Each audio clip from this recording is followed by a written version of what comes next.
desta semana, com o tema Transformação Digital na Engenharia, Projeto e Construção.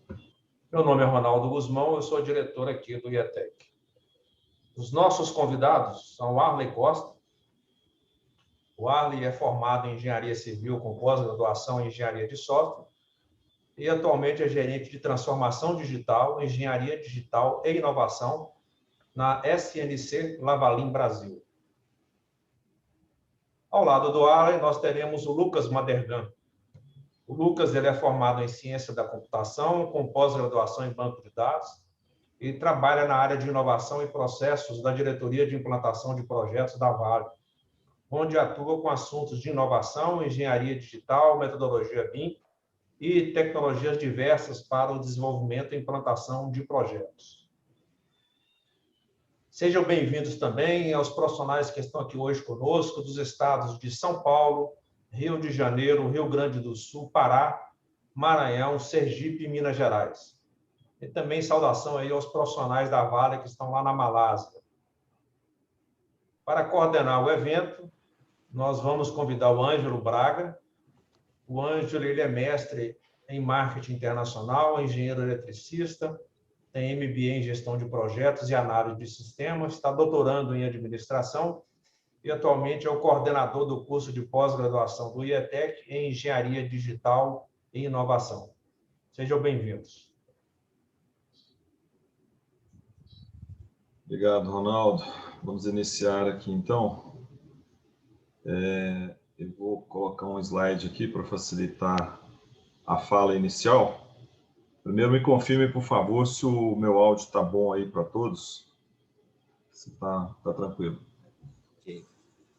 Bom, o que nós vamos falar hoje é uma reflexão, né, a respeito do que está acontecendo com as carreiras, né, de engenharia e tecnologia da informação, né, e fazer uma reflexão sobre o que está impactando e o que está levando essas carreiras a sofrerem uma transformação, né?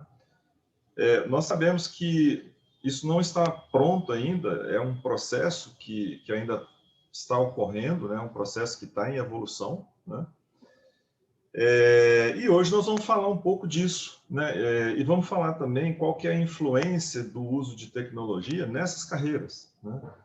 Porque a engenharia que se fazia 20 anos atrás, o princípio básico da engenharia é o mesmo, não mudou.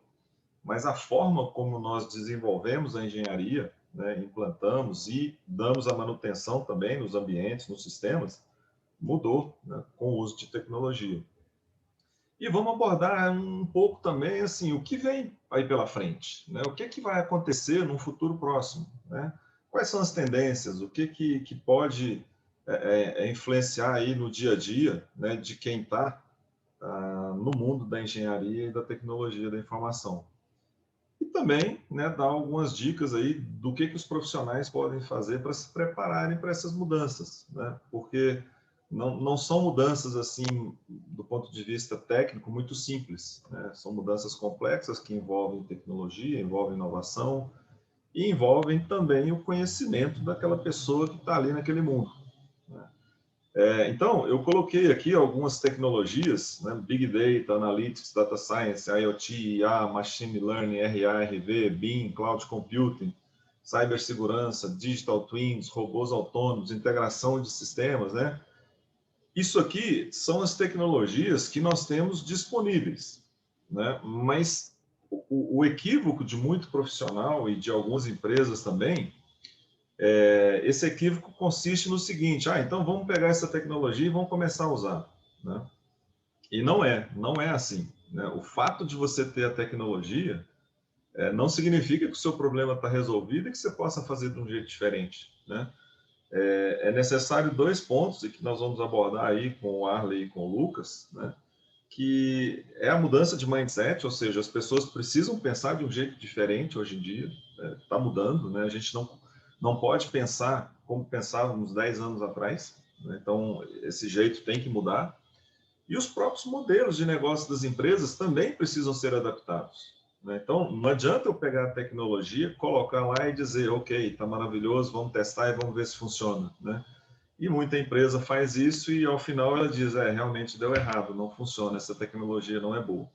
Mas, na realidade, é que ela não fez uma preparação prévia das pessoas, do mindset da organização, né? E dos modelos de operação, dos modelos de negócio dela para poder adaptar isso, né? Então, o que nós vamos abordar hoje aqui, né, nesse nosso encontro, são 3 tópicos, né, que o Arley e o Lucas vão discorrer a respeito deles, né? É que, primeiro, é essa mudança do mindset que eu falei, né, que é a adaptação desse profissional de engenharia e de TI aos tempos atuais. Ou seja, o que tem por aí, como que as empresas estão operando, como que elas estão funcionando, né? E o que eu tenho que ter em mente para poder entrar nesse mundo. Então, esse é o primeiro ponto. O segundo ponto são as ferramentas que nós temos aí para desenvolver projetos e implantar projetos. Aí, todas aquelas tecnologias que eu citei anteriormente são passíveis de aplicação, né? Não significa também que vamos aplicar todas, né? Não significa que vamos usar todas. O importante é que nós tenhamos o conhecimento daquela tecnologia, daquilo que é possível usar. Eu preciso também ter informações, né? Hoje em dia, a gente costuma falar bastante que a informação hoje é um ativo importantíssimo de qualquer organização, porque são as informações que vão suprir o uso, às vezes, daquelas tecnologias que nós vamos abordar aí, né? Então, eu faço muito mais rápido, né, com o uso das tecnologias se eu tiver informação, porque a tecnologia não gera informação sozinha, né? Então, eu preciso estar preparado para isso. E depois que você termina o projeto e coloca para funcionar, tem também várias tecnologias digitais aplicadas para poder operar e dar manutenção naquele ambiente ali, né? Então, hoje não para no projeto. Então, terminei o projeto, ok, encerrou. Não, você tem que pensar também como que você vai manter aquilo, como que você vai operar, como que você vai capturar informações para você tratar, como que você vai tomar decisões do que fazer em caso de um problema, né? Então, tem vários aspectos aí que precisam ser pensados e abordados, né? E é nesse contexto, né, que nós vamos conversar agora com Arley e com o Lucas, né, para que eles falem para vocês com 2 visões, né? Uma visão de engenharia, projetos, né, e uma visão da indústria, né, daquilo que está acontecendo na realidade, né? Então, eles vão colocar para vocês assim, o que eu estou fazendo realmente no dia a dia aí, que transformação eu estou tendo, né? E quais as dificuldades que existem, né, gente? Porque não é um mundo de rosas, né? Existem desafios, existem dificuldades, né? Às vezes elas são grandes, né? Para colocar uma tecnologia em pé, às vezes é difícil, a gente tem que fazer simulações, tem que fazer testes, tem que fazer modelagem, né? E isso faz parte, né? O jogo também de testes, prototipagem, acertos e erros faz parte, né? Mas a engenharia sempre foi assim, né? Em determinados momentos nós temos que fazer uma prototipagem para ajudar. O que ajuda hoje em dia é que nós podemos fazer a prototipagem com o uso de ferramentas digitais, né? Antigamente a gente fazia a prototipagem com material físico, né? Então, se desse errado, você jogava tudo fora, né? Então, hoje em dia não, hoje em dia é possível, né, você usar tecnologias a seu favor para te ajudar nisso. E aí, o que você ganha, né? Um tempo gigantesco aí, uma economia absurda, né? Que vou citar aqui um exemplo para vocês da indústria automotiva, né? A redução do tempo de projeto de um veículo caiu absurdamente, exatamente com o uso dessas tecnologias aí, né? E cada dia mais as indústrias estão lançando mão disso, né? Então, agora eu vou passar a palavra para o Arley e para o Lucas, eles vão falar um pouco para nós aí da experiência deles, do dia a dia deles, dos desafios, dos pontos de atenção que nós devemos ter aí, né, para lidar com essas tecnologias, com esse mindset, com a parte de operação, cuidados que a gente tem que ter, tecnologias que estão chegando, disponíveis, e falar um pouquinho também da visão de futuro deles, né? De como que eles estão enxergando o que vem aí pelos próximos 2, 3 anos, né? Que hoje em dia em tecnologia a gente não pode falar mais em 5, 10 anos, né? Igual nós falávamos antigamente, né? Vamos fazer um planejamento para 5 anos, né? Você pode até fazer, mas certamente na hora que ele chegar lá nos 5 anos você vai falar, caramba, o que eu planejei está tudo diferente, né? Então, a visão deles também de futuro aí é muito importante para a gente ter esse compartilhamento dessas informações aí. Então, agora eu passo a palavra para o Arley e para o Lucas e vamos escutar um pouco aí o que eles têm a dizer para nós aí desse contexto que foi abordado aí. Bem-vindos, Arley e Lucas. Palavra com vocês. Ok, obrigado, Ângelo. Boa tarde a todos. É um prazer novamente, né? A gente tem falado nas últimas semanas aí alguns tópicos sobre engenharia digital, essa transformação digital, né, dentro da área de engenharia, que não envolve somente a área técnica, né? A gente às vezes fica muito limitado ali a pensar, né? Dentro da área de projetos é só BIM, né? Não é, a gente tem uma série de coisas que se desencadeiam aí, desde gestão, né, uma mudança de mindset, uma mudança de mentalidade, né, da forma de fazer, que vem transformando a empresa de cima para baixo, né? É uma forma de avançar, medir, uma forma de completar projetos, de entregáveis diferentes, né? Os deliverables são completamente diferentes, né? Então, é muito prazeroso, né? Complementando um pouquinho a minha apresentação, eu sou engenheiro civil, como o Ronaldo já colocou, né? Possuo pós-graduação na área de engenharia de software, também fiz uma pós-graduação em AD em gestão da inovação, atuo no setor de engenharia há 17 anos, e esses 17 anos em uma única empresa, que é a Lavalan. Então, passei pela área técnica muitos anos, e de uns 12, 13 anos para cá, a gente já começou nessa área que envolve técnica tecnológica, com uso de BIM, com uso de ferramentas datacêntricas, com uso de Big Data nos últimos anos, né? Agora caminhando um pouco para a inteligência artificial, e isso requer uma mudança exatamente de mindset da empresa. As empresas que não se adaptaram ou se não estão se adaptando nessa nova forma de trabalhar, fatalmente elas vão ficar para trás. Os grandes owners, o Lucas está do lado do owner, de um dos owners aí, ele vai falar bem sobre isso, que hoje eles não contratam mais projetos ou trabalhos ou construções sem o desenvolvimento de engenharia inteligente, né? Sem essa possibilidade de database para os digital twins aí futuros, né? Para fase de construção, operação, manutenção. Então, é extremamente necessária essa mudança, né? Ela vem rápida, como o Ângelo colocou, ela está vindo rápida, a gente não pode pensar mais a longo prazo. Isso cerca exatamente dos nossos planejamentos aqui da própria Lavalan no Brasil, que eles alcançam ali 2, 3 anos, né, de desenvolvimento tecnológico, onde a gente quer chegar, e daqui 3 anos, os planos são de 2 a 3 anos também, porque se a gente espera 5 anos, realmente, a tecnologia, ela pode passar a ser legada, e ela não é mais aplicável quando a gente chegar, implantar ou finalizar. Então, a gente tem que estar sempre em constante evolução, e com um nível de informação extremamente rápido, né? Então, tudo que a gente pensa hoje a engenharia tradicional, ela é mantida, ela tem que acontecer, né? O produto final, ele sempre vai chegar como um produto técnico de engenharia. Agora, o meu meio de chegar a esse produto, que hoje ele tem um adendo muito grande tecnológico e a gente precisa estar inserido nesse contexto, né?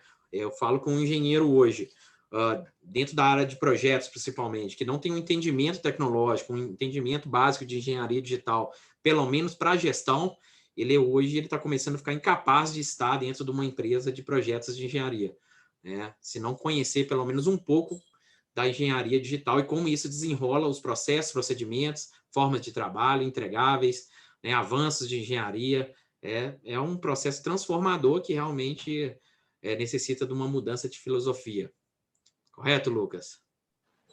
Correto, Ali. Bom, primeiramente agradecer, né, o Ângelo, o Ronaldo, o pessoal da IETEC pelo convite de estar hoje discorrendo aí um pouquinho sobre a transformação digital na engenharia, né, um assunto que para a gente é apaixonante e tem feito bastante diferença, né, em termos de carreira e hoje o que a gente desenvolve, o trabalho que a gente desenvolve dentro da Vale, né. Bom, eu também, né, comecei minha carreira um pouquinho diferente do Ali, né, eu sou um profissional de tecnologia e logo muito cedo migrei para ser um ponto de apoio dentro da engenharia para esses quesitos de tecnologia, né. Então comecei muito cedo a instrumentar o meu conhecimento da tecnologia para dentro da área de engenharia E aos poucos, né, fui tendo essa visão muito do projeto de engenharia, onde eu pude ter um pouco da visão da EPCistas, né, dos projetos, e hoje tenho a oportunidade de ter a visão do owner, né, da indústria, que é aquele que contrata, né. E eu acho que esse primeiro tema que a gente tem comentado sobre os profissionais, a mudança de mindset, né, a gente comenta muito que a gente tem passado por uma transformação não só digital, né, é necessário uma transformação cultural, uma transformação do quesito de buscar, né, sempre o conhecimento do que há de novo, principalmente nesses profissionais que têm adentrado o mercado, né, em termos de engenharia. O Ângelo falou bem que a gente continua desenvolvendo a boa e velha engenharia, né, uma universidade, um curso de engenharia, um curso de tecnologia vai continuar te ensinando aquilo que ele se propõe na sua raiz, mas de fato o que a gente precisa é olhar para as novas formas, né? E essas novas tecnologias, sistemas, ela vem muito como um cabedal de ferramentas, né?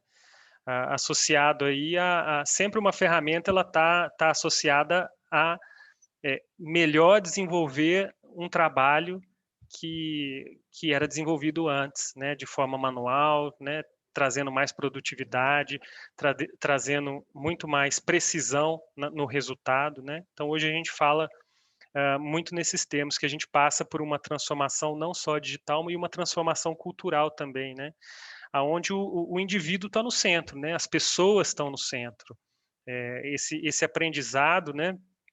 Ele é constante, né? E aquele pilar nos nossos treinamentos internos na Vale, muito na função de espalhar o conhecimento, disseminar o conhecimento.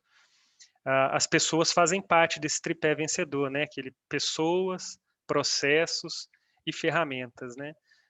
Isso é muito importante nesse contexto.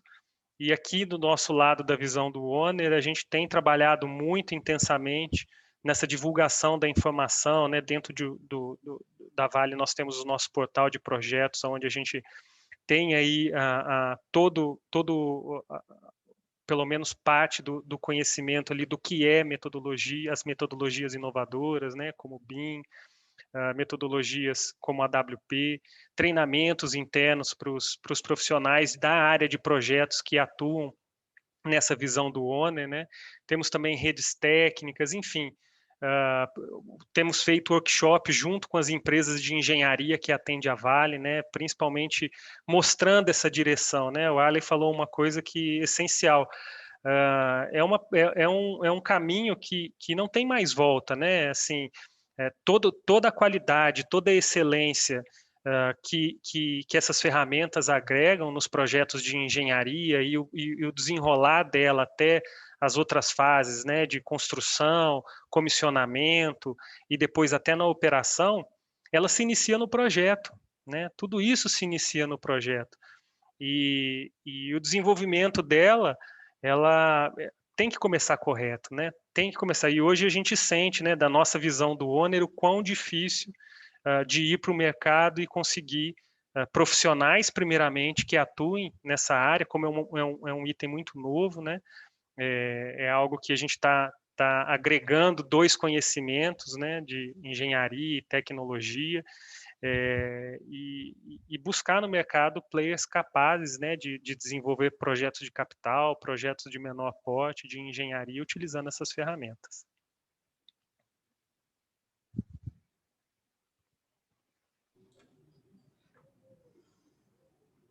Legal, Lucas, até complementando aí, eu acho que realmente é um desafio, você tocou num ponto extremamente importante, essa dificuldade, né? Tanto do lado da engenharia, do lado do owner, de ter profissionais com essa capacitação, hoje tá complicado, né? A gente vê que você consegue hoje desenvolver um cara técnico, e isso tem acontecido, né? Um cara com veio muito técnico, incrementar nessa pessoa a tecnologia, e claro que aí de cada 10, 6, 7 vão estar em alto nível tecnológico, digamos assim, né? e vai ficar estão ficando algumas pessoas para trás, né? E isso tem perdido qualidade técnica, tem um outro lado disso, né? Porque muitos profissionais que agregam tecnicamente não estão conseguindo agregar, fazer uma avaliação de engenharia baseada em modelo BIM, enfim, ainda há aquela movimentação de tentar mudar as cabeças, a forma de trabalho. Eu lembro muito quando nós começamos a mudar essa filosofia de trabalho aí há cerca de 10, 12 anos atrás, né? A gente começou com uma certa plataforma lá no final de 2007, início de 2008, mais ou menos, já faz quase 13 anos. Tivemos um desenvolvimento muito grande, né? Durante os 5 primeiros anos. Veio algumas crises, impactaram um pouco esse desenvolvimento. Aí que veio, talvez, uma visão de negócio diferente, né? 14 e 15, que foram os piores anos que para a engenharia industrial, de certa forma, né? De implantações, de projetos, de investimentos, foi os anos que mais, principalmente dentro da Lavalan, se investiu em inovação e desenvolvimento. Então, a gente fez um certo para casa, né? E foi ali que nós conseguimos enxergar, olha, o mercado, quando ele retornar, ele vai vir com um mindset diferente, né? Os owners vão requerer empresas que pensam um pouco diferente, que entregam engenharia de uma forma diferente. Então, a gente fez um para casa, nos estruturamos bem, começamos a fazer um trabalho forte de estruturação de dados, né, de engenharia de dados ali, desenvolvemos muito, a gente já trabalhava com várias tecnologias, mas unificamos isso, obviamente, procedimentamos, né, criamos procedimentos, instruções, né, sem isso não é capaz de você avançar. Trouxemos, integramos tecnologias que a gente já usava, como eu falei, laser scanner, LiDAR, né, a próprio BIM de diferentes, que a gente já utilizava, diferentes players aí de fornecedores de plataformas de BIM, e isso fez com que essa jornada, hoje, falando 2021, se tornasse um pouco mais leve, né? A gente sabe que o desafio ainda é grande, né? Agora a gente já está pensando, propriamente dito, passamos um pouquinho dessa filosofia do BIM, como a engenharia a gente tem várias discussões, obviamente, mas são detalhes ali, né? Que a gente vai costurando junto com os nossos clientes, tem que ajustar aqui, uma informação a mais aqui, outra aqui, mas a filosofia, ela já é definida, né? A forma de trabalho já é definida. E agora, como que a gente vai levar isso lá para frente? Como que isso vai para a construção? As discussões que já se faz, mas é onde a gente está hoje um caminho. No final da construção, comissionamento, startup e operação, né? Prontidão operacional, né? Esse tipo de informação agora é a próxima preocupação, onde nós vamos levar, né? Essa mudança de cultura. Arley e Lucas, então, na visão de vocês, né, o mercado está carente de profissionais, porque a gente sabe que os profissionais de engenharia, eles saem das universidades, saem de lá com conhecimento da engenharia, né? Isso a gente sabe que as universidades ensinam, né? Mas a gente sabe também que as universidades ainda não estão ensinando, né, essa transformação que está acontecendo, né? A gente sabe que a grade curricular ela demora a ser atualizada por uma série de questões, né?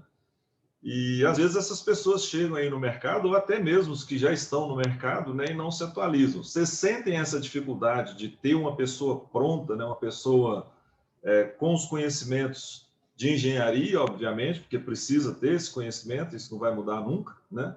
Mas também com o conhecimento das ferramentas que a nova engenharia está demandando aí nesse dia a dia das empresas, a forma de fazer projeto, a forma de gerenciar os projetos, a forma de entregar, a forma de analisar, de monitorar. Vocês entendem que o mercado está carente desse tipo de profissional? Olha, o Ângelo, certamente que sim, tá? Não entro só, como você colocou, no cunho técnico. Hoje a gente tem dificuldade de gerentes de projeto com entendimento de como funciona a engenharia hoje, né? Aí o principal foco do gerente de projeto, né? Que é o custo, o planejamento, acompanhar o planejamento, a entrega, os entregáveis, ele é completamente, né, de certa forma, completamente diferente de uma engenharia tradicional. Então, quando a gente traz para um BIM, você deixa de ter o famoso, vou pôr entre aspas, a equivalente ali, o papel, né, na mão. Então, você não faz gestão de papel, você faz gestão de informação. Então, como que eu vou lidar de uma certa forma que eu, a vida inteira, fiz a gestão ali de entregáveis de papel e hoje eu vou fazer um entregável de informação baseada em modelo e em banco de dados. Então, começa a ser uma característica diferente. né? Como que eu vou planejar isso, né? Então, requer planejadores que um conhecimento, por exemplo, como o Lucas colocou, de AWP, que é para gestão da construção, e BIM, hoje para desenvolvimento da engenharia. Então, esses planejadores, conhecimento técnico deles, essencialmente, né, tem que ter.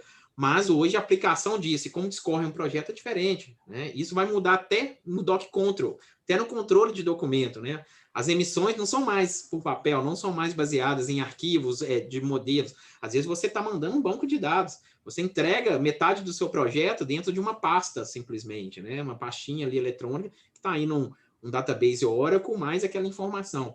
Então, ou seja, houve essa transformação, né? O mercado necessita de profissionais, claro, com a mesma capacidade técnica que sempre precisou, mas hoje com esse cunho e esse entendimento de como se desenvolve a engenharia, né?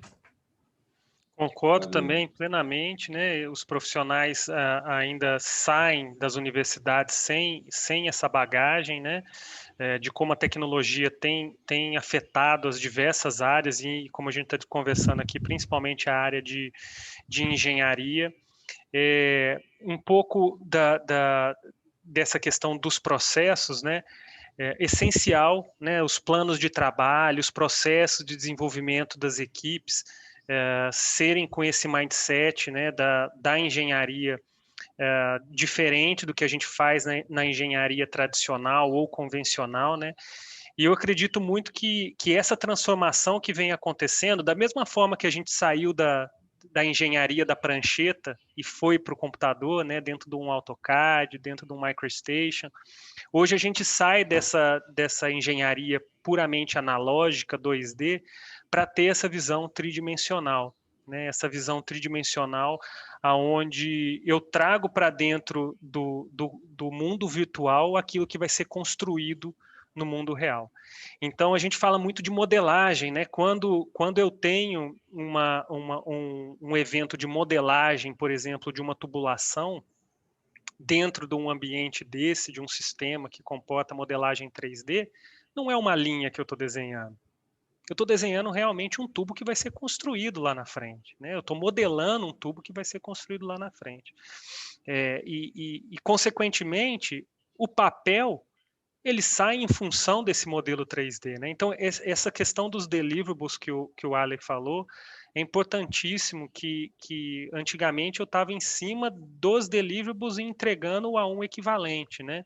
E até a gente brinca internamente que tem essa questão de comprar engenharia por metro quadrado de papel, né? O A1 equivalente, ele é muito relacionado a isso, né? Parece que eu não estou comprando solução, eu estou comprando papel, né? E com essa gestão da informação muda um pouco, né? Eu estou comprando agora uma solução de engenharia do empreendimento e eu quero ver o que você está trazendo para mim de solução, né?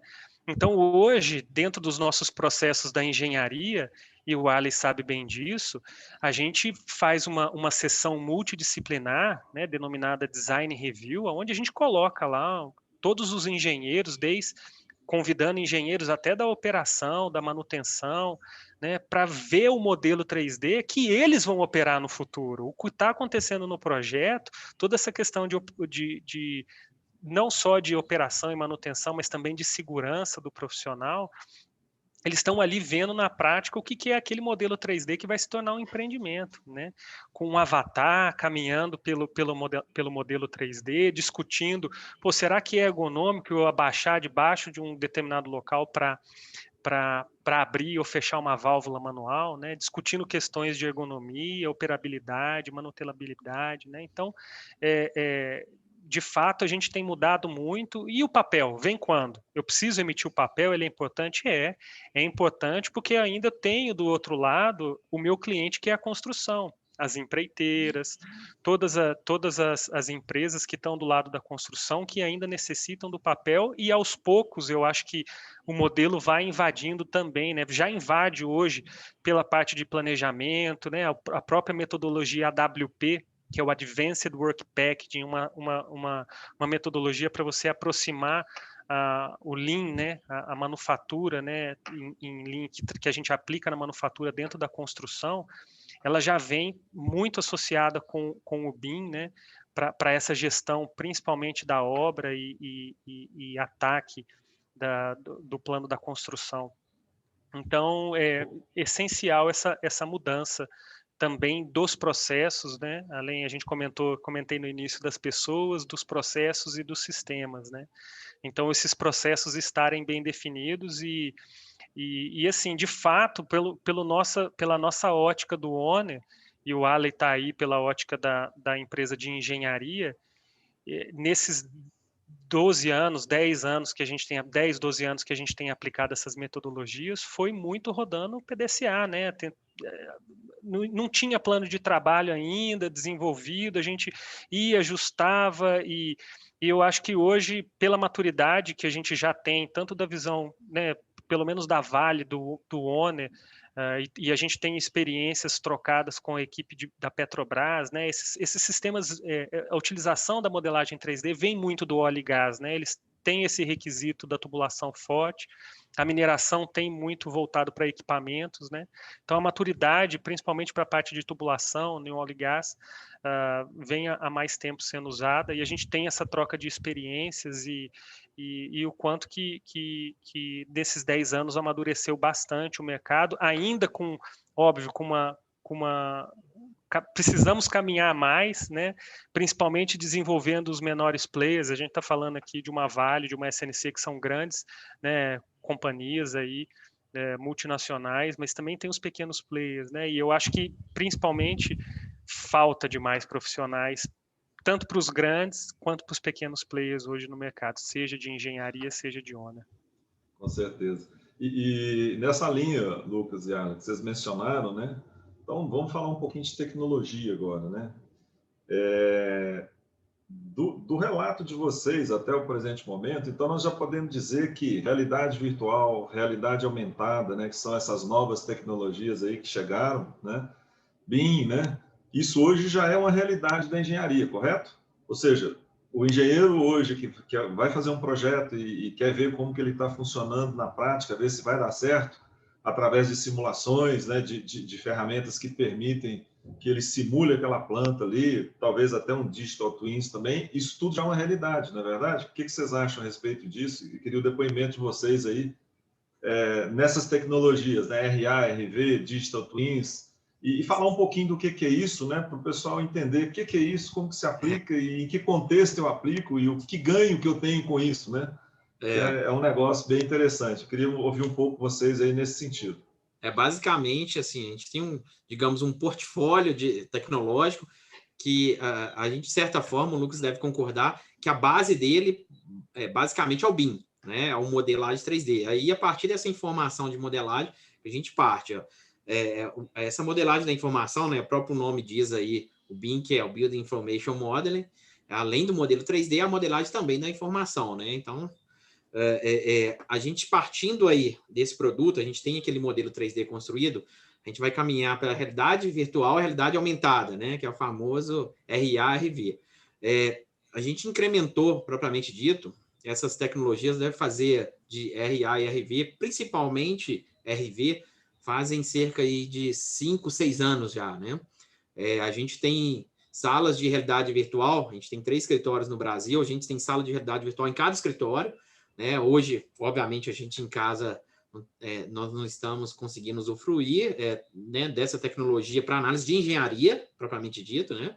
Mas a gente praticamente todos os design review a gente faz na sala como o Lucas colocou, com o pessoal da operação, manutenção, mas ainda mais, principalmente essa turma da segurança utiliza muito, lança a mão muito desse recurso, onde faz avaliação, né, ergonômica, né, por exemplo, rotas de fuga, né, entre outras coisas que realmente, por mais que você tenha um modelo na mão, é difícil de você perceber aí dentro de um modelo imersivo como é a realidade virtual, né? Então, a gente leva não só o modelo 3D, a gente integra isso com um banco de dados, né? A gente consegue ali apontar para um equipamento dentro desse ambiente imersivo e ver todas as informações, capacidade, potência, etc. Clicar numa tubulação lá dentro do ambiente imersivo, encostar nela, você vai ver todas as informações de especificação, se ela é revestida, se ela não é. Então, realmente agrega muito valor, né? Traz um diferencial. Hoje a gente tem, por exemplo, com a própria Vale, né? Uma sala de realidade virtual de apoio à construção, né? Nenhum dos projetos Vale que estão em construção. Essa sala lá, a gente chama ela de sala itinerante, né? Ela está dentro de um container que foi montada e está lá no meio do canteiro de obra. Então, toda vez que vai ter uma frente de obra, né, o empreiteiro vai lá dar uma olhada, justamente, que ele consegue ver, fazer uma análise crítica mais precisa de como ele vai fazer essa montagem, né? A gente falou um pouquinho também da parte de simulação. Aí a gente passa. O BIM, por si só, ele é uma simulação, né, do empreendimento. Ela é uma modelagem, que, de certa forma, é uma simulação, né? Mas a gente entrando mais a firme das simulações matemáticas, né, a gente já tem historicamente aí uma simulação que é de FEA, né, de elementos finitos, que ela já é utilizada muito para a área de civil, de estruturas metálicas e concreto há alguns anos, né, de elementos finitos, com softwares tipo SAP 2000, entre outros, né, que se faça isso. Então, essa é mais conhecida, mas a gente tem uma série de outras que a gente utiliza, por exemplo, CFD para análise de fluidos, né, para análise de ar, para análise de uma série de coisas, né, que é Computing Fluid Dynamics, né, que é estudar a dinâmica dos fluidos, né, uma simulação. A gente tem também uma utilização hoje de simulações DEM, que é de elementos discretos, né, hoje. Então, todo material granel ele pode ser simulado, então com isso a gente consegue otimizar, principalmente na área industrial, falando de correias transportadoras, problemas críticos que é de fluidez, desalinhamentos, né, de correias transportadoras, que são digamos assim, patologias de operação, que quando você começa ali seu startup, seu comissionamento, você tendo esses tipos de problema, traz bastante atraso, né, nesse ramp-up que a gente tem de comissionamento e startup.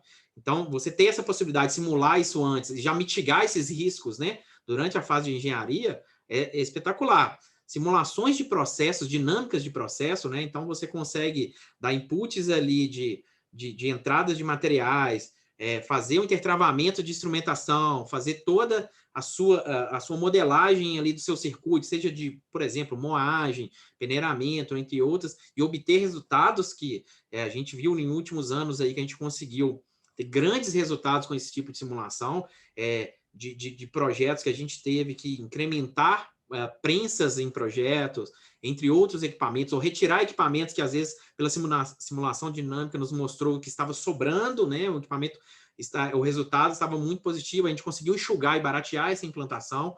Então, enfim, essa série de simulações, ela traz benefícios, a gente consegue modelar isso antes do startup da operação. Então, a gente consegue mitigar vários riscos, né, durante essa fase de operação, que poderiam levar a planta a ter paradas maiores, né, maiores manutenções, maiores investimentos pós-operação, entre outras coisas. Então, estuda esses cases, né, esses conjuntos de ferramentas, eles são bastante utilizados hoje, já são processos que estão bastante maduros, né, e a gente consegue estar aplicando aí praticamente em todos os projetos de engenharia nos últimos anos. Você consegue dar uma ideia de mensuração de ganho de tempo com o uso dessas ferramentas, simulação, etc., num projeto tradicional, tempo atrás e agora? Uma ideia básica. Eu vou dar um exemplo prático de simulação DEM, que aconteceu em 2013 e aconteceu comigo. Eu estava na construção de um grande empreendimento e, infelizmente, a simulação de elementos discretos era pouco conhecida, apesar da gente já trabalhar, né, como engenharia, mas do lado do owner não era tão conhecida. E durante esse startup, tá, a gente começou a ter vários problemas de obstrução de transferências de correia, né, seja entre correias ou de correia para equipamentos. E lá no site, durante o comissionamento, a gente, para fazer alteração nesses chutes de descarga, ao invés da gente ficar no método tentativa e erro, que ia gastar muito tempo, separava a transferência, modificava as chapas ali do chute, montava, ligava o transportador e via se ia dar fluidez. O que a gente fazia? A gente trazia para o escritório lá da construção, simulava rapidamente ali um dia o chute, né? E você detectava certamente quais chapas você teria que alterar para dar fluidez no chute. Claro, isso era para ter sido feito lá atrás na engenharia, sem dúvida nenhuma, né? Mas esse exemplo que foi durante o comissionamento, a gente viu, e a gente era assertivo. Nós fizemos uma alteração nessa época de 50 transferências, mais ou menos, nesse projeto, que era um mega projeto, e conseguimos ter sucesso em todas, 100%, poupando um grande tempo de tentativa e erro no campo. Né? Maravilha. Respondendo Lucas. um pouquinho sua pergunta aí, Ângelo, sim, né? Já é realidade. Hoje, na nossa diretoria de implantação de projetos na Vale, a gente tem uma meta hoje de escalonar, né, a utilização dessas metodologias, BIM, AWP principalmente. Isso porque a gente vem de uma reestruturação, né, após essa fase de 2015 para cá, que teve uma baixa forte no investimento de projetos de capital. Houve uma reformulação na Vale e hoje a nossa diretoria abarca também projetos de menor porte, né? E hoje a gente tem trabalhado para reestruturar não só os processos, mas também adequar as ferramentas, né, ao tamanho do projeto. Eu costumo dizer muito que sistemas é igual a nossa caixa de ferramenta que a gente tem em casa, né? A gente pode ter diversos tipos de ferramentas, às vezes até parecidas, né? Uma chave de fenda, por exemplo, de diferentes tamanhos para apertar parafusos diferentes, né? Pô, mas é a mesma chave de fenda, sistema é a mesma coisa, né? Às vezes você tem que ir para um fornecedor ou para outro, porque ele se adapta melhor em custo, né? Na rapidez da implementação. E hoje a gente tem se estruturado assim. A gente dá um passo até antes, né, que algumas tecnologias já podem ser aplicadas para algumas disciplinas de engenharia, que a gente começa com o BIM, na verdade, no 2D, né, Ale? A gente começa para algumas disciplinas que, teoricamente, não tem modelagem 3D, que seria disciplinas de processo, por exemplo, que entrega para a gente fluxogramas de engenharia. A gente já tem condição de utilizar sistemas hoje, onde eu faço um fluxograma de engenharia em sistemas onde eu agrego informação, onde as minhas listas de equipamento, minhas listas de tubulação, lista de linhas de tubulação, listas de instrumentos, vão sair desses sistemas, né? Eu tenho sistemas para fazer diagrama elétrico, sistemas de diagrama de malha, de automação, de interligação de instrumentos, tudo isso a gente considera como aplicação da tecnologia já em deliverables 2D. Ele não muda, né, o deliverable 2D, mas eu estou agregando a informação e construindo o deliverable já num sistema de modelagem da informação, né? E, óbvio, a base do 3D é essencial para as outras tecnologias que vêm, né? Não só para o que a gente chama de agregação das dimensões 4D, onde eu linko o cronograma da obra e tenho ali uma simulação e uma visão muito clara do que vai ser construído e das etapas, né, dessa construção, linkando o meu cronograma da construção com o meu modelo 3D, e eu vejo esses faseamentos, né, da construção ali ainda no mundo virtual. Então, muito necessário para as nossas, principalmente na Vale, onde os nossos projetos, a gente tem uma gestão muito grande em cima dos nossos projetos, né? Diferente de outras indústrias que isso é terceirizado, a Vale faz essa gestão do empreendimento, da construção, né?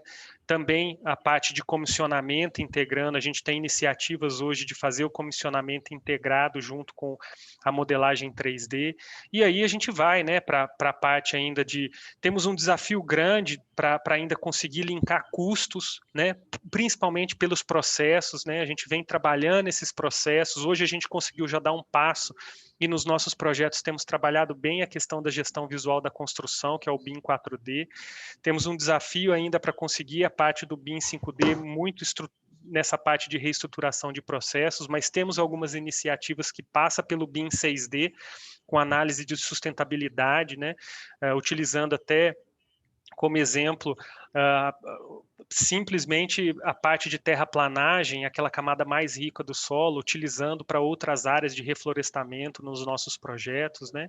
E até chegando hoje com iniciativas de Digital Twin na operação e manutenção, onde está focado ali ter a operação e a manutenção daquele ativo linkada do mundo real e virtual, né, com dados de sensores, enfim, instrumentos que rodam na planta.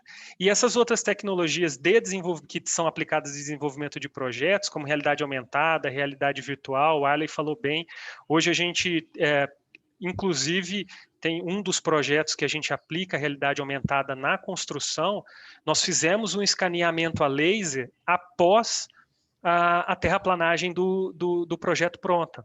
Então, eu tenho uma sobreposição do modelo 3D que a engenharia detalhada está desenvolvendo para mim, com uma visão do escaneamento 3D pós a terraplanagem feita. Então, me dá uma realidade muito próxima. Então, toda análise de construtibilidade, acesso na obra, as equipes, além de eu tirar o profissional do risco para ele não precisar lá validar algum item da construção, eu já tenho a modelagem 3D, ele pode fazer as análises ali, fazer discussões, né, as equipes de construção fazer discussões com as empreiteiras, para o ataque daquela construção. Então, assim, a tecnologia tem sido um aliado, né? Hoje a gente fala muito de segurança, né? E uma das coisas da Vale que tem prezado, né? Óbvio, após os acidentes, né? A gente tem no nosso portfólio também os projetos de descaracterização de barragem, onde inovação e tecnologia tem sido essencial para o trabalho a ser desenvolvido nesses projetos, onde a gente eleva, né, muito mais o risco e segurança das pessoas para trabalho nessas descaracterizações de barragens. Então, todo o cabedal tecnológico tem sido essencial para o trabalho a ser desenvolvido das equipes de engenharia de projeto, e seja da Vale, seja a empresa de engenharia, seja a contratada, a empreiteira que tem nos auxiliado. Bom, maravilha. Agora eu queria aproveitar e ouvir de vocês também alguns outros temas, né, e ver o que vocês sentem desses temas na engenharia. E já aproveitando e pedir para vocês dar uma visão de futuro, né, do que vocês estão enxergando. E quando nós falamos futuro em tecnologia, né, gente, nós estamos falando aí 1 ano, 2 anos no máximo, né? Não dá para falar no futuro daqui a 5 anos, que a gente não sabe nem se aquela tecnologia foi inventada ainda, né? Isso a gente sabe que é uma dinâmica muito grande. Mas eu queria que vocês falassem um pouquinho de inteligência artificial, internet das coisas, big data, data science, cloud computing, analytics, né? Ou seja, todas essas tecnologias aí que já estão disponíveis, a gente já sabe que tem muita coisa sendo feita aí usando essas tecnologias em outras áreas, inclusive, né? Por exemplo, os chatbots aí que as empresas de call center usam, né, e bancos estão usando para conversar com clientes, operadores de telefone. E eu queria ouvir de vocês como é que isso está na engenharia, né? Como é que essas tecnologias estão entrando aí na engenharia, como que elas agregam valor, né? E, na sequência, que vocês dessem uma visão de futuro, ou seja, o que vocês estão esperando que venha por aí e qual que é a mudança, né? O que vocês estão vendo aí, enxergando de inovação que está chegando. Ângela, bem legal. Eu vou compartilhar uma única tela aqui, justamente para a gente... ela vai ilustrar um pouco essa forma de pensar, tá? Não sei se vocês já estão vendo. Sim. Consegue ver? Está no modo apresentação aí? Tá sim, tranquilo. Acho que você tem que só alternar para o modo de apresentação que a gente está vendo do apresentador. Ah, tá. Então tá. Pronto. Agora sim, né? Perfeito. Agora sim, isso. Beleza, pessoal. É o seguinte, como que é, mais ou menos, eu acho que a gente discorreu desde o início aqui, quando a gente está falando ali, ó, como que eu vou me estruturar, né? Eu estou falando nesse primeiro pool aqui, né, que a gente tem, dessa transformação digital. Onde que eu vou fazer meus standards, onde eu vou preparar meu standards, seja de laser scanner, seja de VR, AR, seja de BIM. E aí, onde que eu vou começar a preparar a minha estruturação da informação, né? Passamos um pouquinho, como o Lucas colocou aí, como eu vou enxergar tendo esses dados estruturados, como que eu vou enxergar minha construção. Aí eu já começo a ter um incremento. Por quê? Eu tenho uma base de dados estruturado, eu já começo a ter ferramentas de analytics já mais bem consolidadas. Eu já estou levando, hoje, a RVR para a construção, né? Eu já, com dados estruturados, baseados seja em BIM, seja em informações de projetos, seja em databases, eu já tenho dashboards para tomada de decisão na construção. E, é claro, essa Big Data, e a gente sempre pensando isso, hoje não tem mais espaço, talvez, né? Claro que tem casos que são exceções, para servidores locais. Aí a gente entra com a parte de computação em nuvem, né? Então, a gente já está utilizando vários sistemas aí de fornecedores de software, entre outras coisas, que trabalham com serviços de computing cloud, né? Então, extremamente escalonáveis, né? Principalmente no nosso caso, que temos contratos globais com esses players. e a gente começa a enxergar já a alocação dessa informação e desse projeto baseado em cloud, ou seja, a gente está tendo a informação que precisa em todo lugar, né? De certa forma, ou seja num smartphone, seja num tablet, seja num computador, simplesmente requerindo essa conexão via internet, né? Então, todas essas informações, né, painéis, etc., que antigamente, até, por exemplo, numa construção que a gente imagina que um gestor de construção teria que ter um planejador ou 3, 4 pessoas ali do lado para concatenar essas informações e passar para ele, né? Hoje, com esse adendo, essa estruturação de dados, desde a engenharia, com esse digital twin para construção, e a gente vai falar daqui a pouco um pouco de perspectivas futuras de operação e manutenção aí, né? O que a gente imagina que vai vir, a gente consegue mitigar, diminuir pessoas, como o Lucas colocou, no campo, ao risco, né? E ferramentas de tomada de decisões mais rápidas e assertivas, né? Baseadas em informações e sistemas estatísticos, que, claro que são as premissas da inteligência artificial, aí, digamos, né? E dos sistemas cognitivos, né? Baseadas em sistemas estatísticos, ou seja, quanto maior essa Big Data, né? O nível de informação que você vai ter, maior a confiabilidade estatística da informação ou da resposta que um sistema pode te dar, né? Sem dúvida nenhuma. Então, vendo um pouquinho aí na visão sobre futuro, né? Vamos para a operação, vamos começar a pensar no ativo, né? E aí a gente tem, inclusive, uma norma global que rege, né, o Asset Manager. Essa norma, de certa forma, era uma ISO, né? Ela foi desenvolvida até coincidentemente, grande participação de um profissional da SNC de Londres, né? Isso a gente teve muito contato no Brasil com ele, e a gente começa a pensar como que eu vou fazer a gestão desse ativo, né?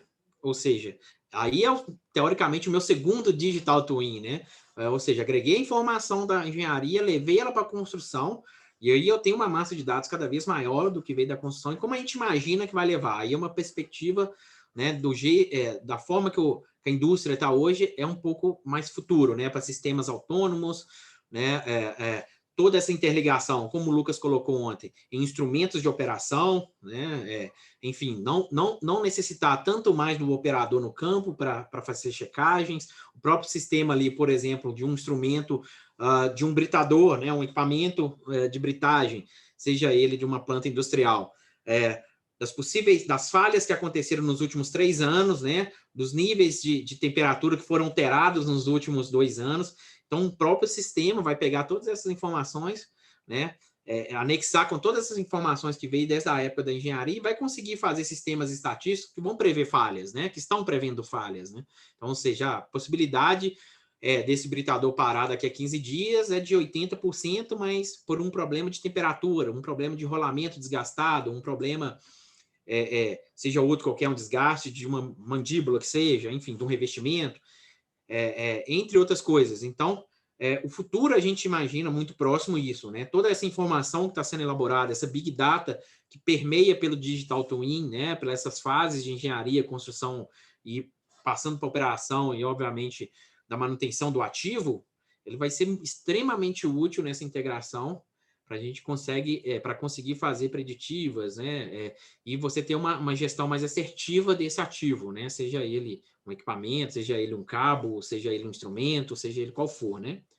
Então, a gente imagina que sem esse tipo de tecnologia futura, isso é um fato na engenharia, né? A gente, desde o comissionamento até a operação, essa informação tecnológica, essa informação baseada em banco de dados, realmente um caminho sem volta para o futuro das operações, né?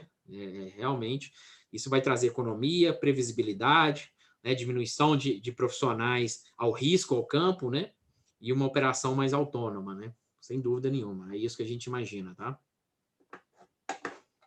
Então, esse mais ou menos o nosso slide, o meu slide que eu apresentei. Eu imagino como 3 grandes ondas, né?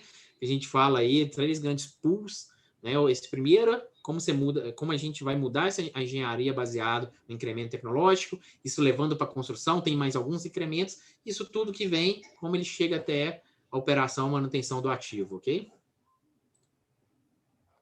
Maravilha. Perfeito, também tô alinhado, né, com o que o Allen mostrou. Acredito muito que que essas tecnologias na verdade, Big Data e Analytics já é uma realidade nos nossos projetos, né? Hoje a gente faz o que a gente chama de cheque de qualidade dos nossos projetos em BIM, utilizando, né, parte do que vem desse cabedal, desse grande banco de dados de engenharia, né, linkando informações, vendo se essas informações estão completas, se elas estão consistentes, se elas batem nesse universo de dados de banco de dados. São equipes diferentes trabalhando, né, e a gente tem com essas ferramentas uma capacidade muito grande de ter uma maior qualidade dos nossos projetos, né? Ainda por detrás dos sistemas, por detrás dos processos, né? Nós temos as pessoas, né? E as pessoas são passíveis de falha, né? Então eu acredito muito nessas tecnologias trazendo para a gente uma precisão e uma excelência muito maior nos nossos projetos de engenharia, no que tange essa questão de precisão, né? No que tange essas falhas que possam acontecer, porque, de novo, né, por detrás de um sistema tem uma pessoa operando, né? E essas tecnologias ajudam nesses cheques de qualidade. E eu acredito muito, viu, Ângelo, que de fato o futuro nos reserva. Eu acho que a gente ainda trabalha muito pouco a questão de inteligência artificial e essas novas tecnologias dentro da engenharia, tá? A gente ainda, na minha visão aqui, a gente ainda está engatinhando com essas tecnologias voltadas para a engenharia, né? Outras áreas já estão utilizando mais. A gente ainda está numa fase muito de tentar escalonar essas tecnologias de BIM, AWP, para os projetos como um todo, né? Nessa transformação. De novo, a gente está passando um período de transformação, então as coisas vão acontecendo por ondas, né? Então, de fato, essas tecnologias vão ser aplicadas num futuro maior dentro da engenharia. Na operação dentro da Vale, eu sei de algumas iniciativas que já rodam, né? Nós temos, isso já foi divulgado para o mercado, alguns caminhões autônomos na mina de Brucutu que rodam, né? Sem operador nenhum. Temos nos nossos projetos algumas iniciativas, como eu disse, principalmente dos nossos projetos de descaracterização de barragens, algumas iniciativas de equipamentos não tripulados, né, de parte de robótica. Senti falta aí, viu, Arley, no seu slide, a parte de robótica, né, que a gente pode utilizar bastante, né. Hoje a gente está falando de algumas iniciativas ainda piloto, mas desenvolvimento de alguns robôs para fazer sondagem, né, remota nessas barragens e em outros projetos também, tirando o profissional ali do campo, onde tem risco, onde ele está exposto, né, aos perigos inerentes da área, né, no nosso caso da mineração, enfim. Então, eu acredito muito que essas tecnologias vêm corroborar, né, para essa excelência, diminuição de risco de pessoas, né, no campo, e a gente tem um longo caminho. De fato, a gente não consegue prever muito ainda mais do que esse tempo, né, de 2 anos, porque cada hora surge uma coisa nova. E a gente tem trabalhado de novo, né? Sempre os profissionais estarem atentos, né, ao que tem de novo, e como isso se aplica, e os processos que precisam ser adaptados, principalmente para se utilizar essas tecnologias, né? Se eu pudesse compartilhar um pouquinho da nossa experiência da Vale, eu acho que todo sistema, toda tecnologia, ela foi pensada para ser desenvolvida num determinado processo. E eu costumo dizer que ou você adapta os seus processos internos, e é aí que acontece a transformação, né? Porque você precisa adaptar os seus planos de trabalho, os seus processos para conseguir implementar essas tecnologias inovadoras, ou você desenvolve um sistema do zero, né? Ou aquela tecnologia para atender o seu processo, né? Porque quando você atua em uma de mercado ou compra um sistema de mercado ou uma tecnologia, ela já foi pensada para atender um processo, né? E muitas vezes as dores vêm por conta do que os processos que estão implementados nas tecnologias, nos sistemas, elas não se adequam ao seu processo interno, né? E aí vem essa etapa de transformação que às vezes tende ou a ser rápido ou ser demorado, né? E aí, para alavancar, é bom a gente ter essa maturidade e ter isso em mente, né? De que os processos podem ser devem, né, e muitas vezes são modificados pelas tecnologias, e se eles não podem ser modificados, né, para o compliance, para a governança da empresa, que os profissionais tenham, então não deixe a tecnologia de lado, mas utilizem formas de desenvolver algo internamente para que possa atender os seus processos ou encontrar algo no mercado que mais se adeque aos seus processos, né? Maravilha. O Lucas, finalmente, o Lucas tocou no finalzinho numa situação muito rotineira, né? Não existem sistemas prontos, né? Desde um SAP para gestão da empresa, como um Oracle EBS, né? Como sistemas ERPs, nenhum deles, por exemplo, vem como um sistema pronto, né? Ele é sempre customizável ali, customizado para a empresa. Isso, a gente falando dos sistemas de engenharia, eles são sempre customizáveis. A gente, às vezes, começam a trabalhar com o sistema e tem uma rejeição natural. Isso aqui não me atende isso e isso. Mas, claro, como o Lucas disse, ele tem que ser customizável à nossa realidade, né? Que nenhuma empresa ela é igual à outra, né? Então, por isso que aí entra, mais uma vez, a capacidade e a necessidade dos profissionais de engenharia digital dentro das empresas, de uma forma geral, das empresas de engenharia. Se uma plataforma de BIM ele não me atende completa, ela precisa ser customizada e ela não vai te atender de forma completa, né? E aí você precisa dos profissionais de engenharia. Eu preciso integrar meu Primavera do meu planejamento lá com meus sistemas de emissão de documentos. Aí eu vou precisar da engenharia digital fazer esse link. Não é só nos sistemas de modelagem, né? Então, enfim, isso é só exemplos, né, gente? Isso acontece com N sistemas o tempo inteiro, né? Hoje a engenharia digital, a área de engenharia digital, ela é essencial em qualquer empresa de engenharia. Se você quer ter uma empresa integrada, né, desde trabalho com BIMs, automatização nas emissões de documentos, checagem de forma mais automatizada, né, diminuir processos e trabalhos manuais, a engenharia digital, sem ela você não faz, né? Isso é um fato. Exato. Agora eu queria avançar um pouquinho mais, né, para a gente finalizar, né? Já estamos chegando próximo do final, mas vamos avançar um pouquinho mais. A gente sabe que elaboramos o projeto, fazemos a implantação desse projeto, o comissionamento dele, né? Viramos a chave, começamos a funcionar, né? E sabemos que a engenharia não para nessa virada de chave, né? A engenharia continua e talvez surgem novos desafios ali que a gente tem que lidar com eles, né? Inclusive do ponto de vista de desafio de engenharia mesmo, de solução de problemas graves, etc. Né? Não é rotina, mas pode acontecer. Né? Aí eu queria ouvir de vocês o seguinte, como que vocês podem ver essas ferramentas ajudando a engenharia a reduzir o tempo de recuperação de falhas, né? Porque a gente sabe que quando você entra em operação, às vezes 1 hora parado, 2 horas parado, 3 horas parado, é um prejuízo financeiro muito grande, e que não adianta você falar assim, eu vou recuperar, né? Por que não recupera? Isso aí já ficou, parou, perdeu aquilo ali que você deveria ter feito, né? Então, assim, existe uma tendência muito grande das empresas hoje pensarem em usar, igual o Lucas falou, robôs autônomos, né? Barramentos de dados onde aquele velho supervisório, né, que tinha lá as luzinhas que a gente via, o vermelho é crise, o amarelo é atenção, o verdinho está operando certinho, né? Os sinóticos de antigamente, a gente entrava numa sala de operação, era assim, né? Agora, hoje você entra numa sala de operação, né? Pode ser que você ainda veja lá algumas luzinhas como backup, como contingência, etc, né? Mas a gente sabe que não é assim mais, né? E as coisas estão se transformando. Então, cada vez mais a gente está saindo do analógico e migrando para o digital, né?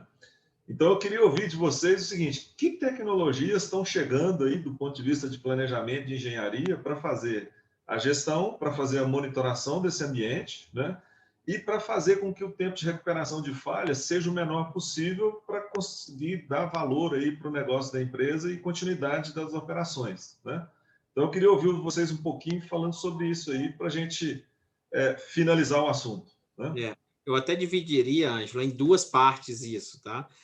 A primeira delas, com uma planta em operação, você tem 2 possibilidades de parada. Aquela é uma parada emergencial, né, digamos assim, onde falhou algum equipamento, o intertravamento fez com que parasse a planta, etc. E você tem paradas que são vindas de modificações de engenharia necessária, seja para uma ampliação, seja para um incremento, a troca de um equipamento ali de maior capacidade, ou incremento de capacidade de uma planta, entre outras coisas, né? Falando dessa última, primeiramente, sem dúvida nenhuma, quando você vai desenvolver uma engenharia pensando na troca de um equipamento, num upgrade, alguma coisa do tipo, uma ferramenta essencial, por exemplo, a gente sabe que hoje uma das grandes dificuldades é ter o as-built, né? A gente tem a operação e manutenção fazem as suas correções no dia a dia e acaba que isso não é integrado a uma base de dados única, né? Claro, a gente uma tendência a se corrigir isso, né? Com o adendo dessas tecnologias e esse digital twin, mas para esse primeiro momento a gente tem, por exemplo, uma captação de realidade que é o laser scanner. Então isso já num levantamento de campo, digamos, de 3, 4, 5 disciplinas que iriam para o campo, estrutura metálica, mecânica, tubulação, elétrica, para leitos, enfim, que demoraria aí 1 mês, 45 dias, você hoje minimiza isso para 3, 4 dias com o laser scanner. Você um equipamento que faz uma varredura com uma nuvem de pontes de alta precisão, 3 a 6 milímetros, e você consegue ter a materialização ali do seu objeto, né, do seu prédio industrial, que for, você vai levantar. E o interessante até, por exemplo, tem tubulações aéreas, né, e que é um grande desafio. A gente já teve N casos desse tipo. Eu tenho tubulações aéreas e preciso fazer um spool, por exemplo, de tubulação, furou a tubulação na curva e preciso fazer um spool rapidamente para fazer a troca. Muitas das vezes você tem que montar aquele andaime, né, que a gente sabe as normas de segurança aí, demora 2, 3 dias para montar um andaime, para subir alguém, para medir, para fabricar a peça. Você chega com um laser scanner, alcance 20, 30 metros, você consegue materializar essa peça, descer o scanner, fez a peça ali pelo computador com um dia e já consegue soltar essa fabricação, né, e consegue ter resultados assertivos, né?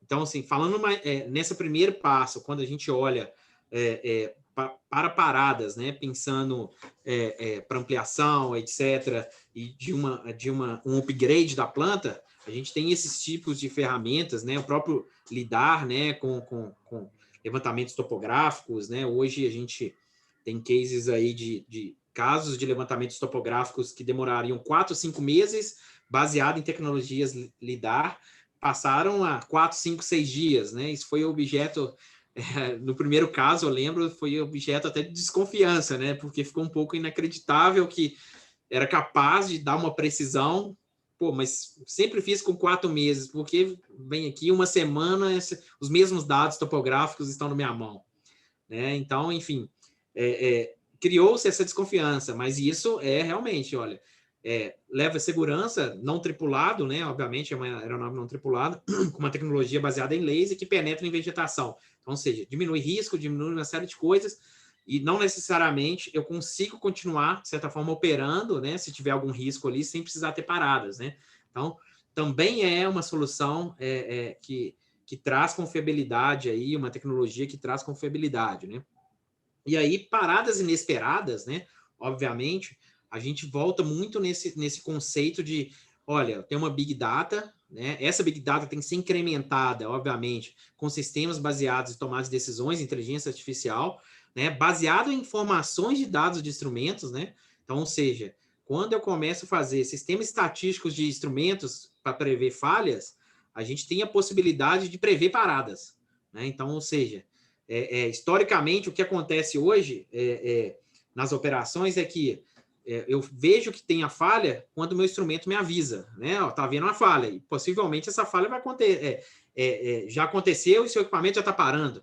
Então, a partir do momento que você tem um sistema estatístico que vai te falar a probabilidade de parada desse equipamento daqui a 10 dias é de 90%, aí você consegue planejar melhor sua parada, sua operação, sua troca.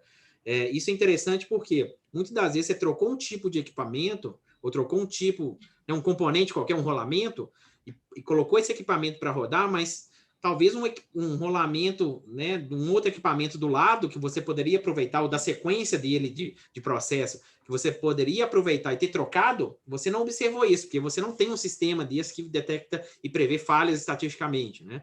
Então, com esse incremento da da inteligência artificial, né, dos sistemas, digamos, cognitivos, para sistemas estatísticos de tomada de decisões, de decisão, é essencial para a gente conseguir prever, né, e conseguir ter uma visão de paradas programadas e paradas inesperadas nas plantas. Maravilha. Lucas? Eu vou falar um pouquinho em termos de projeto, né? E vou segregar isso em duas etapas, né? Os nossos projetos Greenfield e os nossos projetos Brownfield, né? Os nossos projetos Greenfield, aquele que não tem nada, eu vejo a tecnologia sendo aplicada cada vez mais cedo dentro dessa fase de P&D que a gente tem, de desenvolvimento da engenharia, né?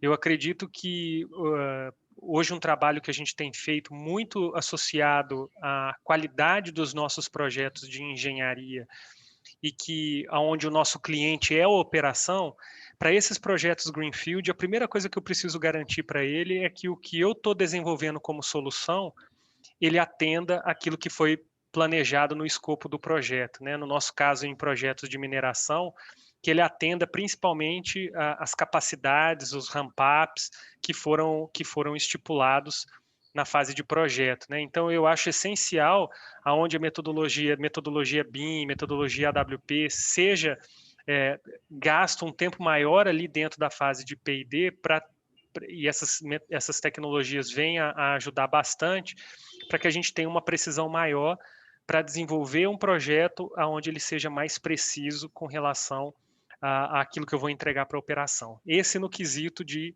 Greenfield. E no quesito de Brownfield, hoje, o Alley, acho que delineou muito bem aí as tecnologias. Na Vale, quase nós não temos projeto em Brownfield, por exemplo, que não faça um escaneamento a laser.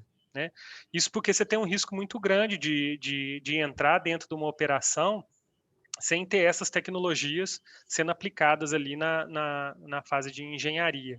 Né? E de novo, utilizando, né, sistemas preventivos, como analytics, dentro dos sensores, né, dentro toda dessa instrumentação, principalmente da operação, pode te dar associar de novo a tecnologia a um aliado aí, principalmente hoje a gente fala não diretamente na área de projetos, mas na excelência operacional, algumas diversas iniciativas de predição de parada, de análise da instrumentação, tentando prever essas paradas da operação em função, né, da manutenção e tudo mais, de falhas também, né, porque toda vez que a operação para, a gente está falando também de parada de entrada de dinheiro na companhia, né? Então, é importantíssimo que cada vez mais a gente utilize essas tecnologias para essas previsões dentro da operação. A palavra-chave é o incremento da tecnologia para previsibilidade, né? Sem dúvida nenhuma. A chave é essa, né? Previsibilidade, com certeza. Acho que o Ronaldo quer fazer uma pergunta. Ronaldo.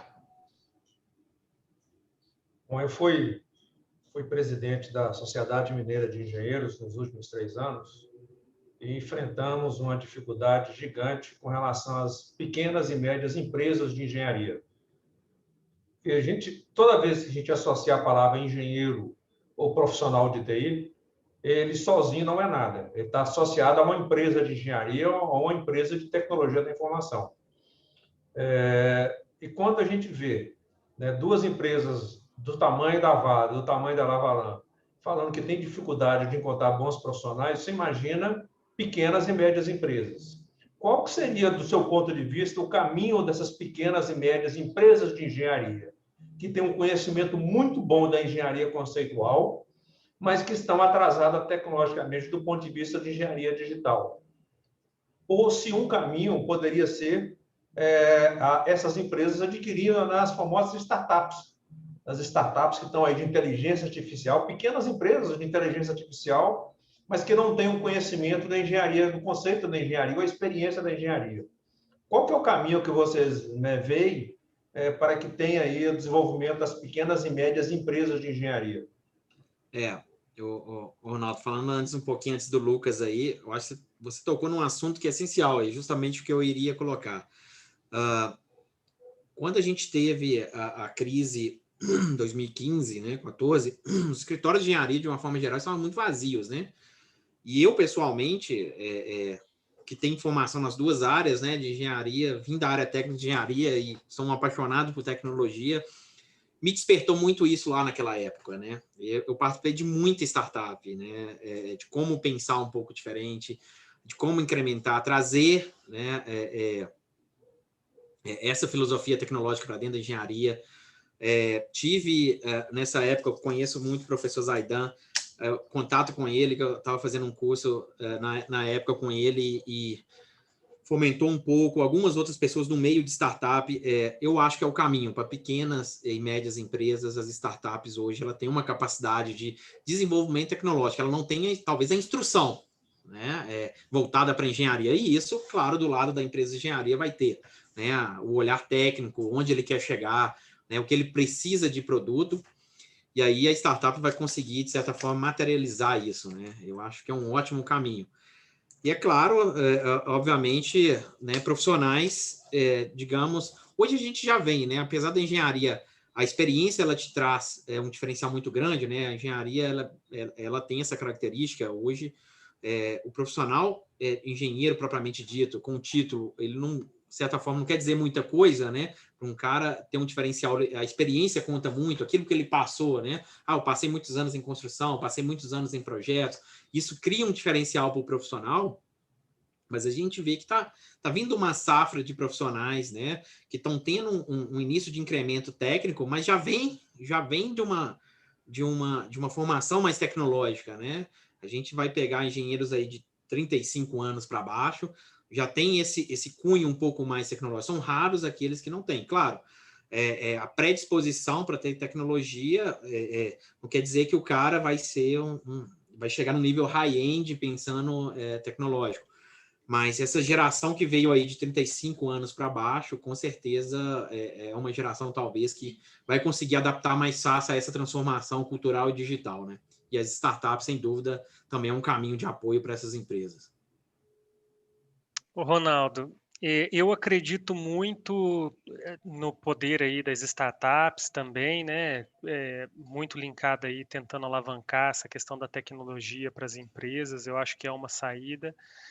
E eu acredito muito também na união desses dois mundos, sabe? Que igual o Ale comentou, desses profissionais mais novos que estão recém-formados, que de uma certa forma já têm uma bagagem melhor com tecnologia, mas ainda não tem a experiência da engenharia que aquela pessoa mais experiente, mais sênior, que já estão nas empresas há muito tempo, possuem. Então hoje a gente vive por passar por essa transformação, essa transição. Eu acho que unir esses dois mundos seja uma saída para essas empresas de menor porte, né?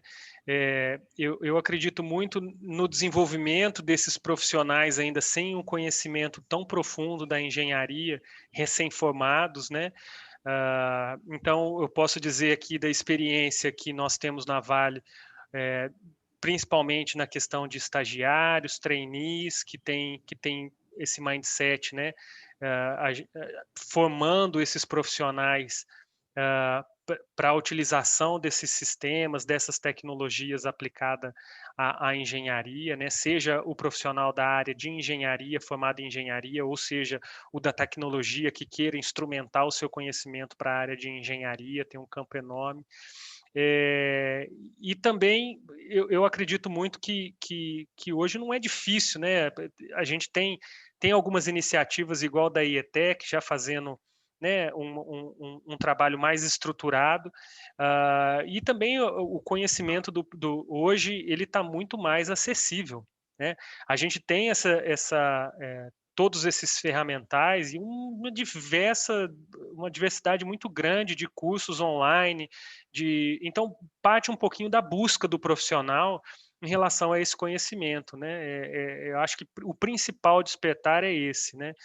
Para que as empresas despertem e, de fato, a Vale tem seguido num caminho, e no último workshop que a gente fez para as empresas de engenharia, a linha é exatamente essa, né? BIM, AWP, a gente já viu que isso é essencial para os nossos projetos, quando a gente fala de qualidade e excelência em projetos, né? A previsibilidade, a qualidade que isso traz nos nossos projetos de engenharia é enorme comparado com a engenharia tradicional ou convencional. Então, a gente tem seguido nessa linha, né, e apresentando para o mercado, e eu acho que isso são alavancas também que despertam aos poucos essas empresas e tem essas saídas que a gente já comentou, sejam de buscar profissionais mais novos e tentar associar com os profissionais de maior senioridade, e também as startups que podem auxiliar. Correto. Nós estamos aí caminhando para o final. Você tem mais alguma pergunta, Ângelo? Mais um. Está sem som. Está sem som. O Marcel, ele levantou a mão aqui no chat do Zoom. Eu não sei se ele tem alguma pergunta. Se ele está nos ouvindo. Nós pedimos para escrever as perguntas no chat, mas não tem chat, não. Não tem pergunta. Ele só levantou a mão, mas acho que não fez a pergunta. Não. Acho que encerramos, Ronaldo, do ponto de vista de conteúdo, né? Creio que abordamos aí um caminho longo, extenso aí da engenharia, tecnologias, mindset, né? Mudança de cultura, de processos, né? Ou seja, não adianta só a tecnologia, né? A cultura, a mentalidade também tem que mudar para aí a tecnologia ajudar, né? Acho que a mensagem que fica é essa, né? Para os profissionais que querem se atualizar e querem entrar nesse mundo novo, né? Que conforme depoimento aí do Arley e do Lucas, realmente tem necessidade, tem demanda e tem carência das pessoas prontas, né? Para trabalhar com esse tipo de atuação em tecnologia e até mentalidade mesmo, né? Porque às vezes a pessoa vai com aquela mentalidade tradicional da engenharia para a empresa e chega lá não é nada daquilo, né? Então ela tem uma dificuldade de adaptação. Então é interessante a pessoa fazer o upgrade da carreira aí nesse sentido, né? Tanto TI como engenharia, ambos têm que fazer uma atualização aí para entrar no mundo moderno. Então, a gente, né, já está em cima da hora, né, já passou um pouquinho. A gente vê se o Arley ou o Lucas queira falar mais a última, aí, né, a última fala. Não, Ronaldo, gostaria de agradecer a todos a oportunidade, né? Para a gente, pelo menos para mim, eu tenho certeza que para o Lucas também, é sempre prazeroso a gente falar sobre esse tópico, né? A gente vem batalhando aí há alguns anos, né, para fazer isso acontecer, e hoje isso está se tornando uma realidade. Né, a gente via o que talvez essa transformação que esteja acontecendo hoje, a gente via, sei lá, 10 anos atrás, né, onde os desafios que a gente está tendo hoje, a gente via 10 anos atrás como iriam acontecer, e para a gente é sempre gratificante. Deixo meus contatos para todos, né?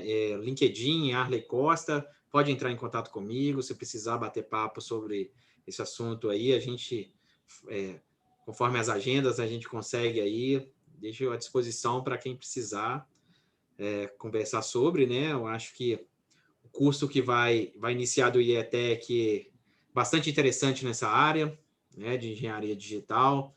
Eu vou estar lecionando uma matéria específica que é BIM, né? Então, já trazendo toda essa experiência que a gente tem de vários anos atuando nessa área de BIM, de transformação digital, de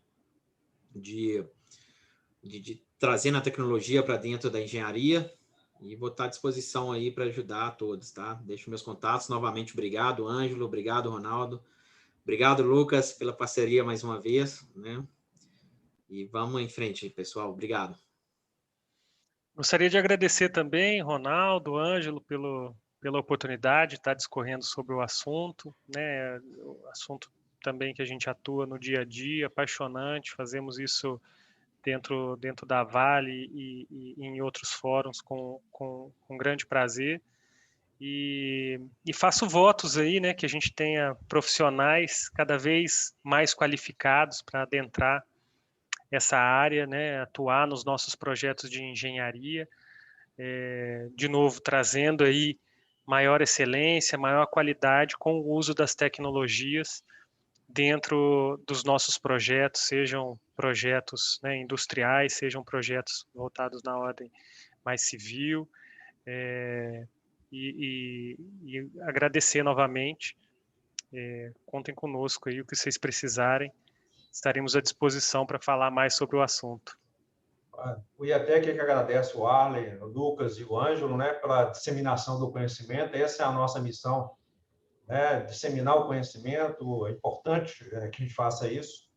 E, né, agradecemos muito a vocês e já convidamos para o próximo terça-feira, onde continua, né, as nossas apresentações de transformação digital na engenharia. E o nosso convidado da próxima terça-feira é o Guilherme Odaquiri. O Guilherme, ele é superintendente de projetos estratégicos e excelência operacional da Andrade Gutierrez Engenharia, onde também vão trazer a experiência da Andrade Gutierrez na implantação, né, de todas as tecnologias, da transformação digital da empresa, né, que realmente ela fez uma transformação fantástica também. Mas aqui eu volto a insistir naquela inicial. Nós precisamos desenvolver as pequenas e médias empresas de engenharia no Brasil, para que a gente possa dominar a tecnologia, inclusive as grandes tenham fornecedores de tecnologia, que seriam as pequenas e médias empresas. Então, fica o convite aqui para todos. Então, a gente agradece muito, né, ao Arley, ao Lucas e ao Ângelo, e até na próxima terça-feira, às 17 horas. Uma boa noite a todos. Ok, boa noite. Boa noite. Valeu, Boa noite, obrigado. Um abraço.